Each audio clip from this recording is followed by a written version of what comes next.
Good evening, Luzon, Visayas, and Mindanao, together with the Presidential Communications Office. We bring you the latest, widest, and most comprehensive news coverage from the People's Television, IBC, Philippine News Agency, Philippine Information Agency, and Presidential Broadcast Service. I'm Princess Abiba Saripauda. And I'm Joe Fernandez from Radyo Pilipinas. Welcome to Balitang Pambansa. Tonight's headlines. President Ferdinand R. Marcos Jr. commits to the continuous delivery of assistance, rescue and relief operations, and rebuilding efforts to typhoon-affected areas. The government assures to address and help victims, as well as rescuers who are experiencing typhoon fatigue following a series of tropical cyclones that hit the country. The U.S. vows to send troops and $1 million worth of humanitarian aid to the Philippines after being ravaged by 6 consecutive weather disturbances. Former President Rodrigo Duterte is being probed for possible international humanitarian law violation in connection to the alleged extrajudicial killings linked to his administration's drug war. The country's economy is projected to grow by 6% in the last quarter of 2024 compared to the previous quarter's 5.2%. The president wants nothing more than to ensure the safety of everyone who will be within the path of the deadly weather disturbance like Pipito. Aside from this, the Marcos administration wants to help those who have been severely affected by these recent calamities to be able to rise and recover from such nightmarish ordeal. PTV's Clazel Pardilla has the full report. Super Typhoon Pepito has exited the country, but President Ferdinand R. Marcos Jr. vows continued support for typhoon victims. In addition to food packs, hygiene kits, and construction materials, the government is providing financial aid and livelihood support to help typhoon victims recover. The president also offered his condolences to the bereaved families of those who lost their lives due to the typhoon. We will now carry on with the rescue of those isolated areas and the continuing relief for those who have been displaced and have no means to prepare their own meals and have no water supply. So yung ating relief na ginagawa kagaya ng dati. Rebuilding will also start to continue as well. Despite the challenges, the president commended the relentless efforts of first responders, local governments, and all those involved in disaster preparedness and response for back-to-back typhoons. I'm sorry and saddened.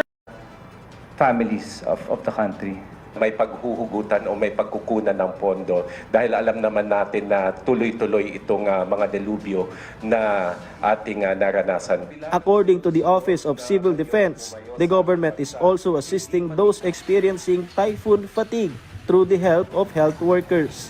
Besides the typhoon victims, rescuers have also been affected. Patuloy araw-araw na nag-check ng mga health conditions ng ating mga workers para sa ganon ay mapanatili ang kanilang health. Meanwhile, no typhoon is expected to form until next week, but PAGASA will immediately issue an advisory if there are any changes. However, the possibility remains high for typhoons to make landfall in the country until the end of the year due to the likely development of La Nina and the northeast monsoon or amihan. Which is malapit na mag-onset, talagang halos itutulak niya pababa lahat ng mga tropical cyclone na nabubuo dito sa may Pacific Oceans. From the People's Television Network, Patrick De Jesus, Balitang, Pambansa. The Department of the Interior and Local Government, or DILG, reported a few casualties during the onslaught of Super Typhoon Pipito. DILG Secretary John Vicremulia emphasized the importance of preemptive evacuation in areas affected by the storm, as well as the continuous coordination of local government units with government agencies to ensure the uninterrupted delivery of aid to storm victims. The DILG also called on to the public to take evacuation notices seriously and to consider this as part of the new normal to prevent loss of life during calamities. Malaking success story po to, yung preemptive evacuation.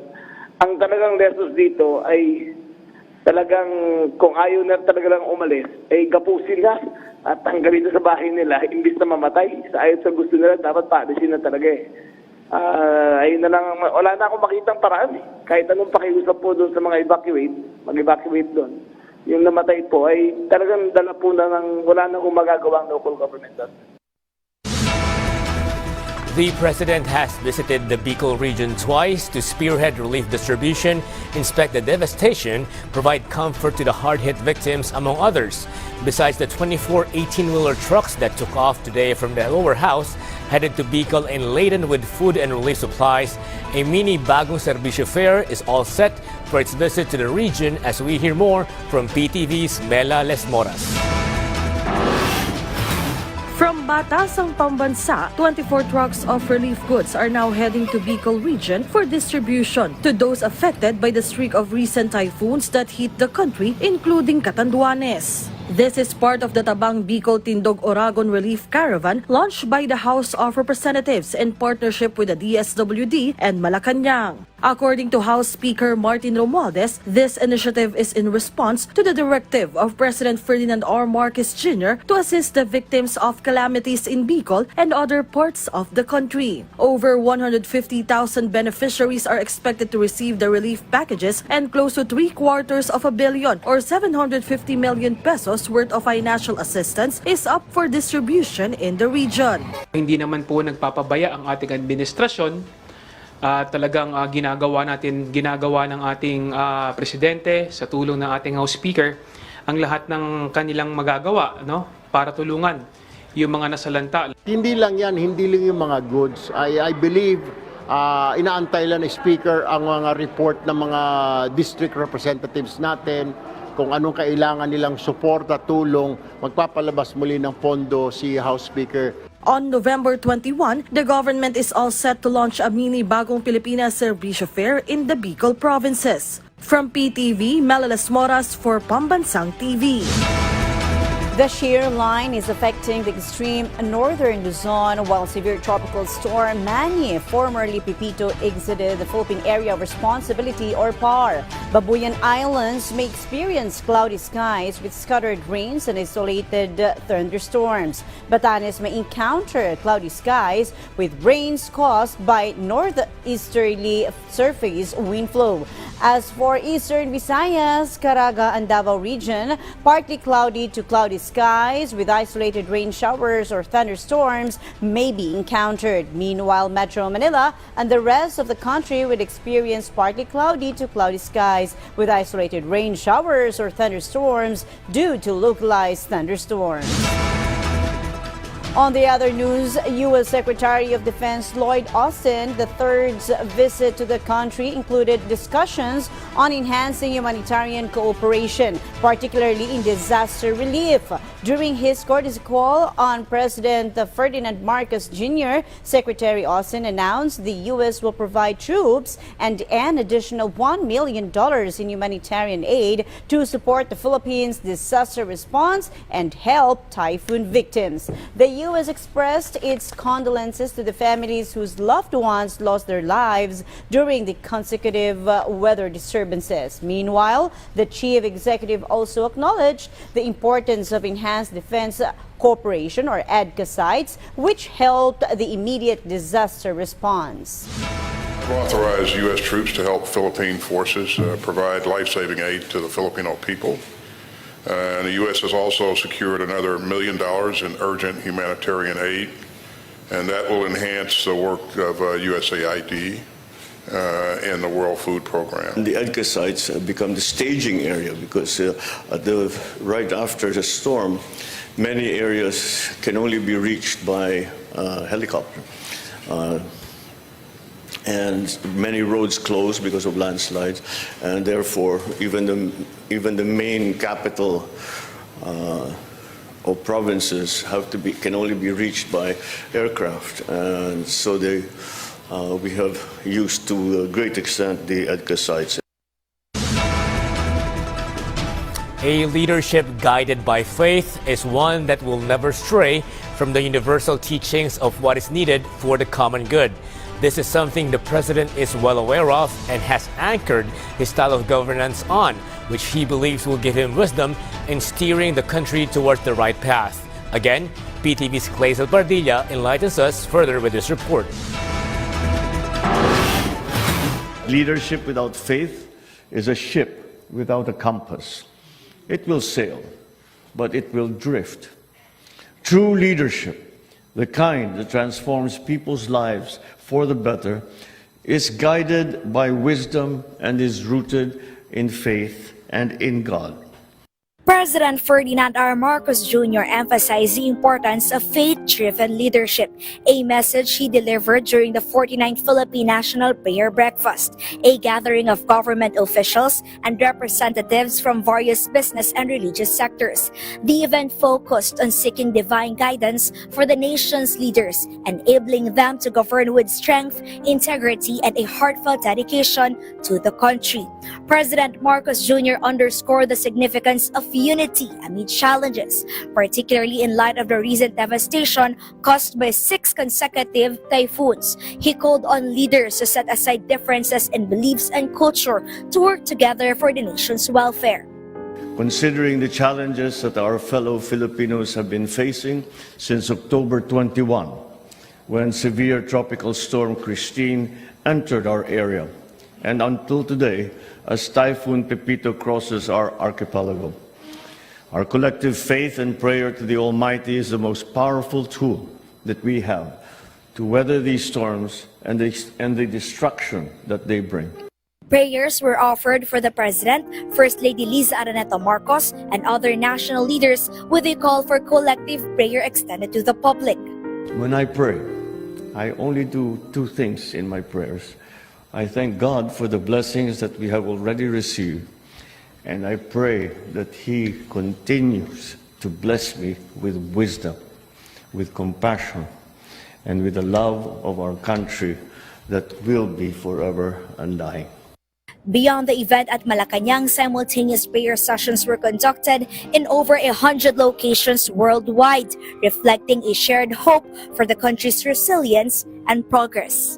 Clazel Bardilla, Balitang Pambansa. Some areas affected by Super Typhoon Pepito are now in the process of recovery. In Albay, the situation is beginning to return to normal, with some businesses reopening along with tourism, particularly at the Cagsagua ruins in Daragatown. According to Albay Disaster Risk Reduction and Management Office Head Dr. Cedric Daep, evacuees have returned to their homes. Super Typhoon Pepito caused no recorded damage to infrastructure or properties in the province.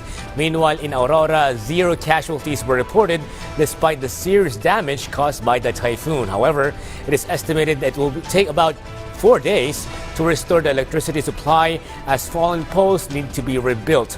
The town is also experiencing a low supply of crude oil, which is expected to last only 1 to 2 days. Up next, 5 billion pesos earmarked for DSWD's assistance to individuals in crisis situation program. The country's economic growth is seen to expand in the last quarter of this year. More stories when Balitang Pambansa returns.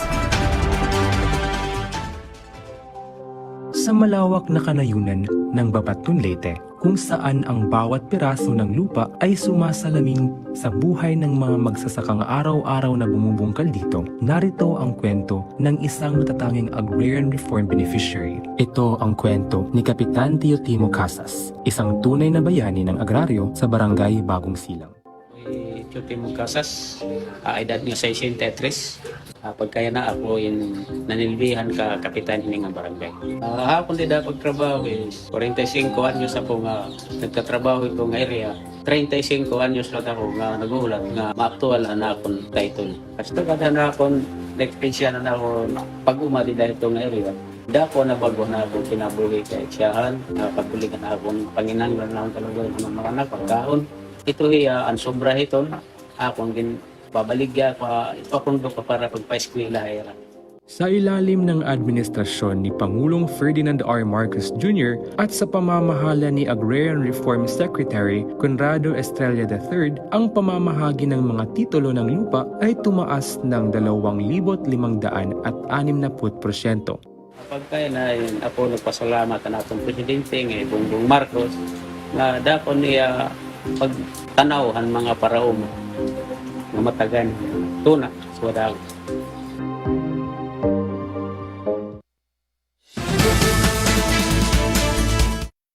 Karamihan sa amin ay nag-asawa na lang, walang pinag-aralan, hindi po kami educated. Bakit ipinanganak ako na IP ako na parang walang mga opportunity na para sa amin? Nagbabaon kami, kanin lang, ang ulam, bagong, gano'n.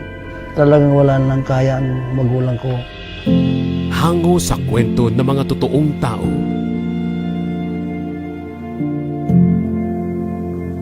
Tahanan ng mga award-winning documentaries.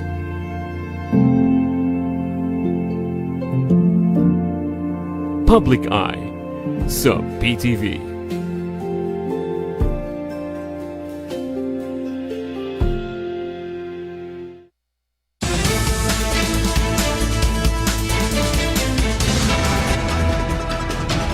The Department of Agriculture, or DA, eyes an opening of Kadiwa sites in areas affected by Super Typhoon Pipito. Meanwhile, Department of Social Welfare and Development Chief personally visited the province of Catanduanes to show the government's efforts before and after Typhoon Pipito. PTV's Kate Renya has the full report.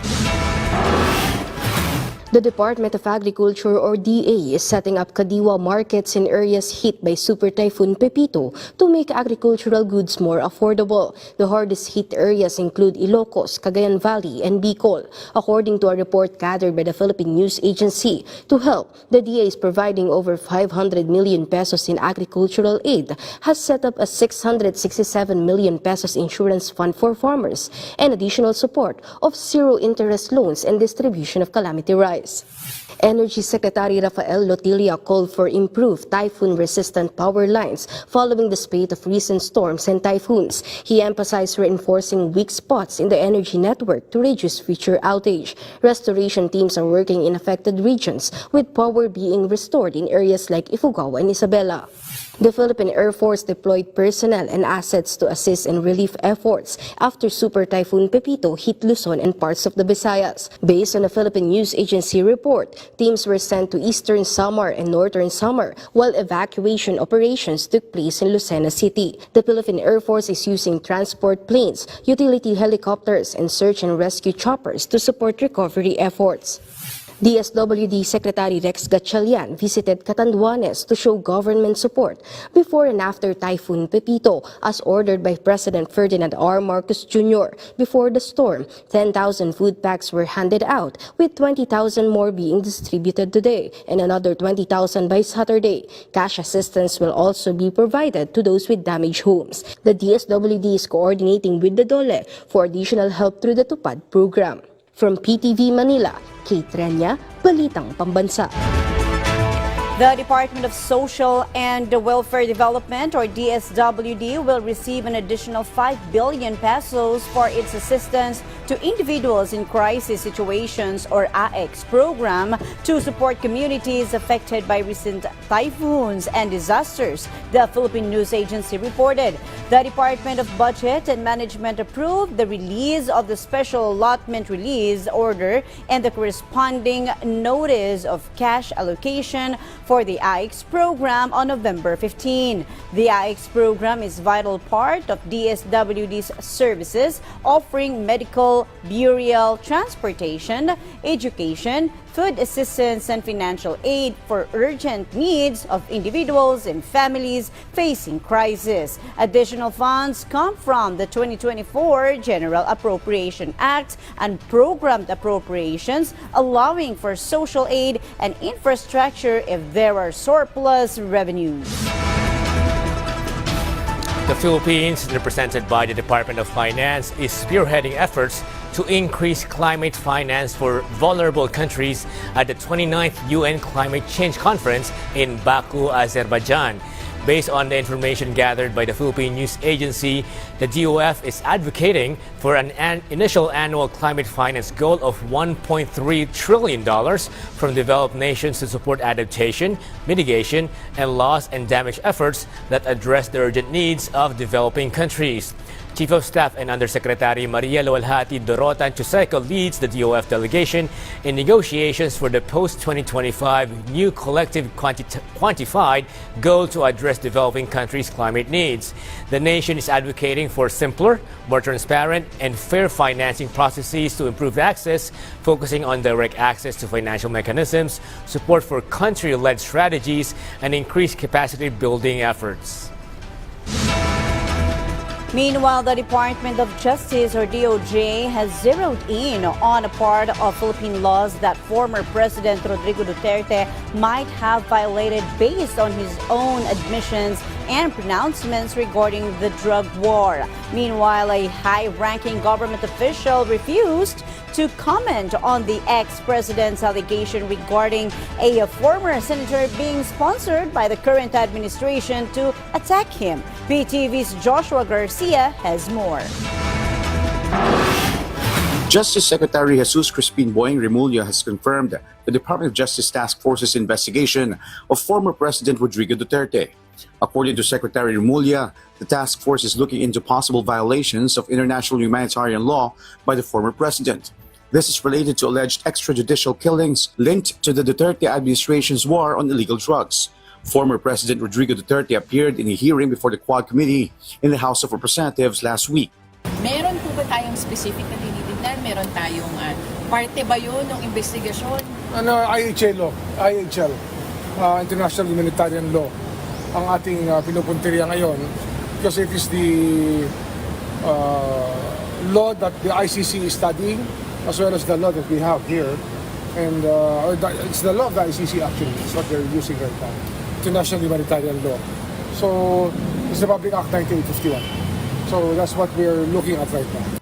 Meanwhile, Executive Secretary Lucas Bersamin called former President Duterte's statement a hallucination or mere fantasy. The former president claimed the attack by former Senator Antonio Trillanes was allegedly sponsored by Malacanang, when this was made way back in 2016 during the early days of the Duterte. According to Secretary Bersamin, such comments should no longer be entertained. Trillanes was one of the attendees in last week's House Quad Committee hearing where he revealed suspicious bank deposits linked to the former president's family, which the former president denied. Mahirap pumatol na sa ganyan dahil hallucination na. Ano po, sir? Hallucination. From PTV Manila, Joshua Garcia, Balitang, Pambansa. The country's economic growth is expected to accelerate to 6% in the last quarter of this year. According to Philippine News Agency's report, a city economist stated this is due to a strong domestic demand, easing inflation, lower policy rates, and the recent reserve requirement ratio or RRR boosting credit expansion.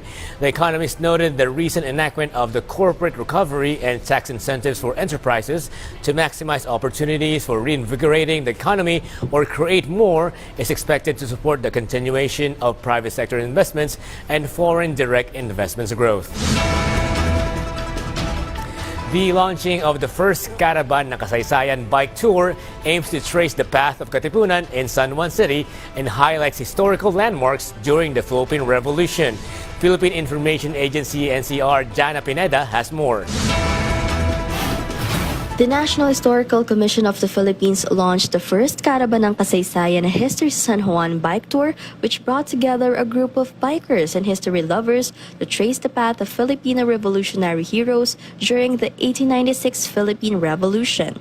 The tour highlights historical landmarks such as the site of the Battle of Pinaglabanan, where the first battle between the Katipuneros and colonizers occurred during the Spanish colonial period. The tour also features the Santuario del Santo Cristo, which served as a refuge for the Katipuneros, and the Tuberias or Arcong Bato, a water reservoir that stored and supplied water in Manila during the Spanish occupation. Sheila Serkiel, one of the participants of the bike tour, shared her tourism experience and expressed her intent to support and further promote the conduct of historical bike tours. Most likely, pag nakita rin to ng ibang kabike group namin, may encourage din sila na sumama dito. Kasi ganito naman din talaga yung mga trip namin, parang knowing your city, parang ano bang meron sa city na to, di ba? Other than parang, kasi bike hindi lang naman siya mode of transport na parang point A to point B. Parang it's also a way of exploring and getting to know yung city kung nasan ka. The Caravan ng Kasaysayan History sa San Juan will again join bikers in a historical cycling holiday on November 29, and the NHCP is encouraging everyone to participate in this collective activity to learn more about the rich history of San Juan City. From the Philippine Information Agency National Capital Region, Jana Pineda reporting for Balitang Pambansa.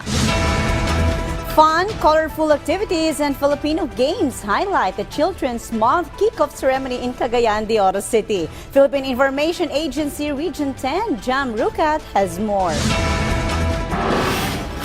Over 500 children participated in the fun run with fun color bubbles and Larong Pinoy Filipino games, highlighting the kickoff ceremony of the 32nd National Children's Month celebration at the Xavier University Senior High School, Cagayan de Oro City, November 10, 2024. The festivities started as early as 6 a.m. with children from nursery to high school with their parents gathered at the open field to enjoy activities, alongside porridge and ice cream to sustain the morning games. We should celebrate Children's Month precisely because gusto nato i-celebrate ang games, atong mga positive ang mga accomplishments in serving the sector of the children. And we have a lot of accomplishments like the realization of our gifts for children, which is embodied by the law na kinahanglan na gifts for children in each LGU, and we are always constantly doing that. Gail Escobedo, Child Representative of the Regional Committee for the Welfare of Children, Region 10, or RCWC 10, shared the importance of celebrating Children's Month and ensuring that their voices are heard. To the children out there, do not let anyone or any people silent you because your voice matters the most. Kay kita man ang ginaingon nga pag-asa or paglaong or kaugmaon sa ato ang nasod. So, ignon ta nila nga, uy, ilom lang kay bata pa ka, no. Go and raise your voice because your voice matters. The celebration is spearheaded by the RCWC 10 in coordination and in full support by the City Government of Cagayan de Oro through its City Social Welfare and Development Office. From the Philippine Information Agency Region 10, Jam Rucat for Balitang Pambansa. And that concludes our rundown of the latest, widest, and most comprehensive news and information from all across the nation. From Radyo Pilipinas, I'm Joe Fernandez. This is your trusted news source, always ready to inform and serve the Filipino people. Catch Balitang Pambansa again tomorrow at 7 a.m., 12 noon, 6 p.m., and 9:30 p.m. for more updates and developments. From Radyo Pilipinas, I'm Princess Habiba Saripaudak, and this is Balitang Pambansa.